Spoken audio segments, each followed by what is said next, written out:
seguimos por el Club de los Optimistas todos los miércoles a las 4 p.m. por www.montevideonight.com.uy.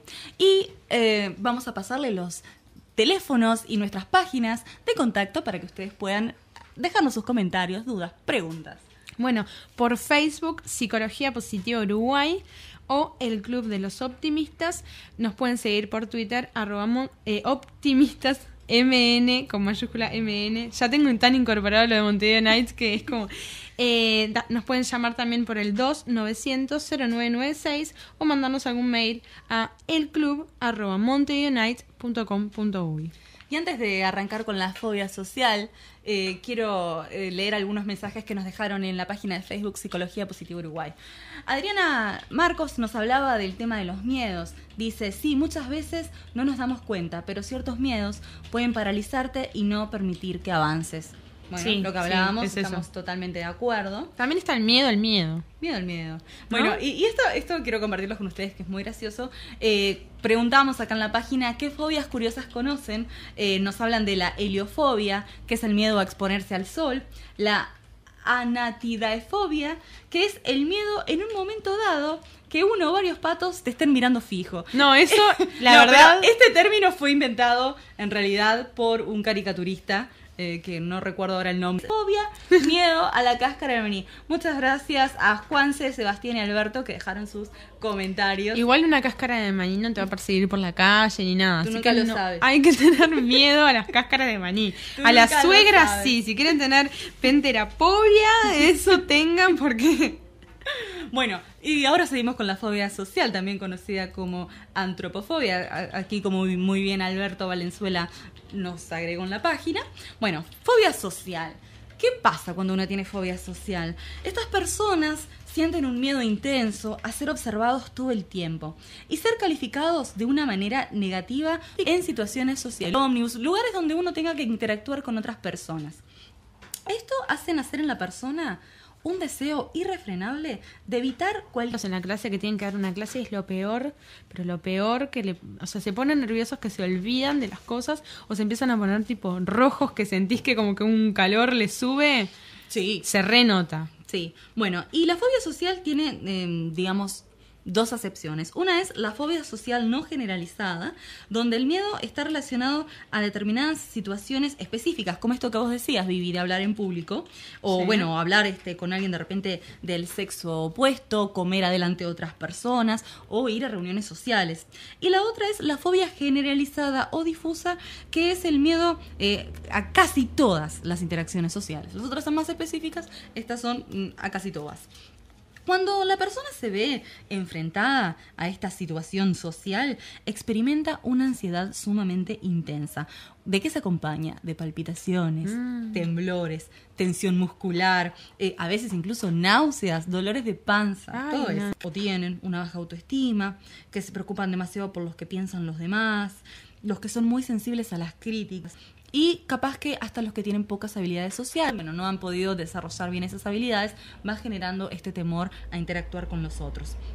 Una característica muy notoria del fóbico social es, y esto hace referencia a que, por ejemplo, si están en una fiesta y ven a dos personas charlando, riéndose y de repente mirándole un poquito, enseguida va a asumir que están riéndose de él o de ella, ¿no? O sea, claro, esa autorreferencia le puede pasar en cualquier situación. O bueno, de repente si están comiendo una hamburguesa, no sé, en McDonald's y ven que alguien los está mirando, entonces dicen, no, ¿por qué me está mirando? ¿Qué estoy haciendo? Se me está cayendo un cacho de lechuga, o tengo un pedazo de lechuga en el diente. Un pepinillo en el diente.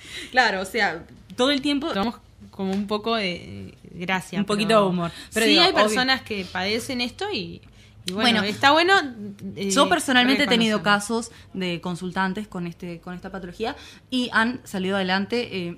Lleva obviamente un poco de esfuerzo, pero como les decía, cada pasito cuenta y se puede llegar a dejar atrás este miedo. Así que no es algo necesariamente limitante. No, como decíamos hoy, todo se aprende. Así como se aprende a ser valiente también, ¿no? Se aprende a tener miedo, entonces se puede superar. Sí. Entonces, también, ¿qué pasa con los fóbicos? Tienen una manera distorsionada de interpretar la realidad. Siempre piensan que van a llamar demasiado la atención. en circunstancias que en realidad no es así. Porque, por ejemplo, si vos entrás al ómnibus, de repente alguien te mira, capaz que sí, capaz que no, pero nadie va a estar absolutamente pendiente de tus acciones. O si estás en un baile, vas a pasar desapercibido seguramente, pero estas personas creen que no, que todo el tiempo los van a estar mirando, los van a estar criticando y los van a estar juzgando.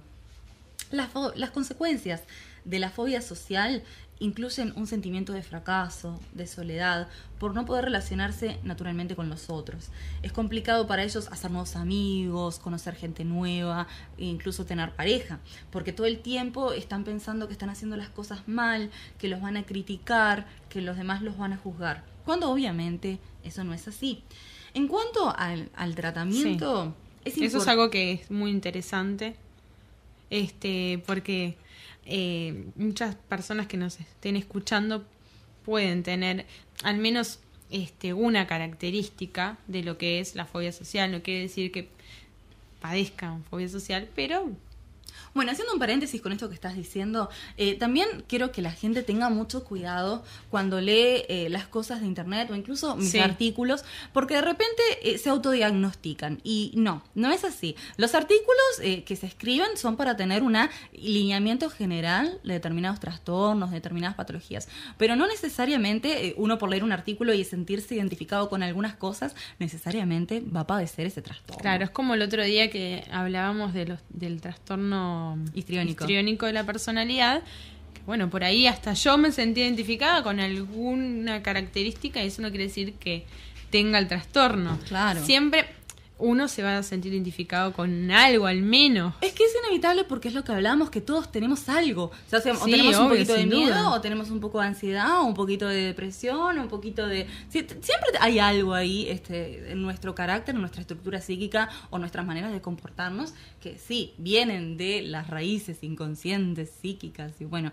pero eso no quiere decir que tengamos una patología. Así que siempre que ustedes lean artículos en internet, no se autodiagnostiquen. Si tienen dudas, consulten con un profesional, Claro. porque es lo mejor. Y ¿no? tampoco sacar algo Fuera de contexto, porque Sí. siempre lo vas a tomar y le vas a la interpretación que vos querés, Ujú. que no es la que se ajusta a la realidad. Claro, además también en los artículos hay informaciones que de repente no se ponen por un tema de extensión o por un tema de tiempos o por un tema que de repente se te olvidó de poner en el detalle. Claro, son breves conceptos. No Sí, tienen es un por qué. pantallazo.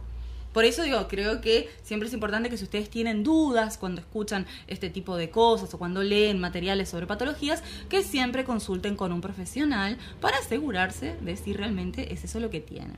Claro. Yo te quería hacer una pregunta, porque como vos sos la profesional acá, ¿no? Por ejemplo, uno puede que se dé cuenta que tiene una fobia, ¿no? No sé, a una edad determinada. O sea, por ahí toda tu vida no te diste cuenta que la tenías hasta que un día se te apareció algo, no sé, un hecho concreto que te hace tenerle fobia, no sé, a lugares cerrados cuando nunca las tuviste.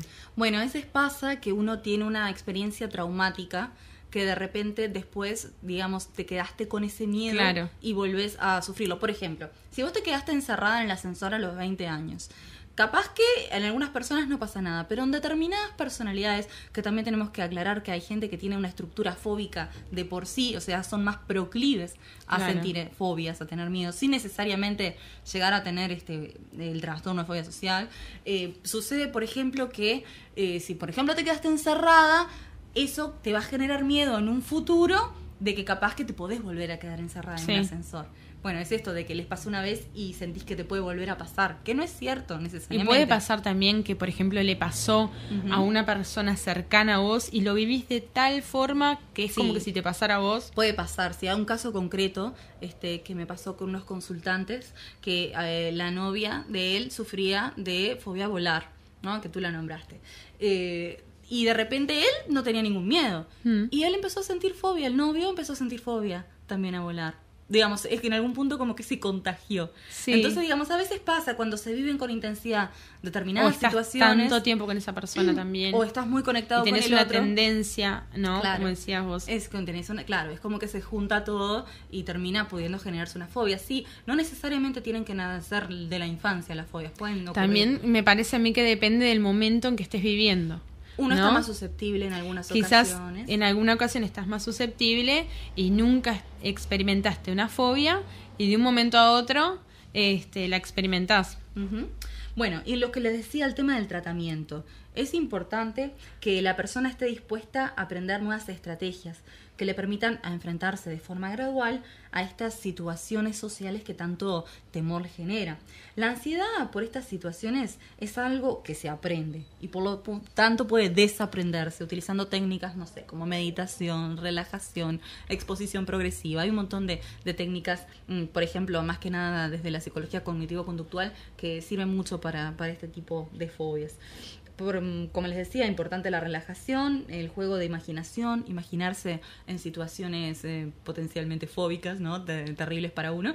Sí. Y de repente también soportando la ansiedad de la imaginación se puede también poco a poco aprender a soportar la ansiedad en la vida real. Los miedos son algo que se pueden manejar, son fantasías, como les decía. Y para cerrar, volviendo al tema de la valentía, nuestro tema del primer bloque, a la valentía hay que alimentarla. Somos valientes en la medida en que nosotros la vamos ejercitando. Quizás puedas tú recordar algo que dejaste pasar, un antiguo sueño que no te animaste a concretar. Se puede empezar a retomar, a decir, a generar nuevas oportunidades con lo que uno ha dejado ir. No hay atajos en el crecimiento personal, es lo que siempre les digo. Es cuestión de paciencia, de tiempo, de animarse a probar cosas diferentes para nuestra vida.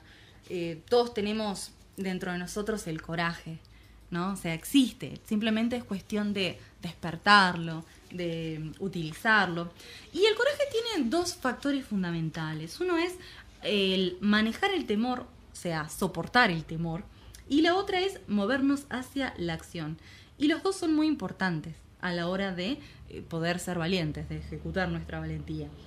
Y ser valiente, tener coraje, es tan importante esto de poder controlar el temor. A ver, no sé si controlarlo, pero sí hacer las cosas a pesar de él. Si se presenta el miedo, esa tentación de paralizarnos, de no hacer nada, nosotros tenemos que ir más allá, romper esa barrera, ir un poquito más lejos. Porque sí, evidentemente eso es lo que nos va a generar mayor bienestar y vamos a estar más en paz con nosotros mismos.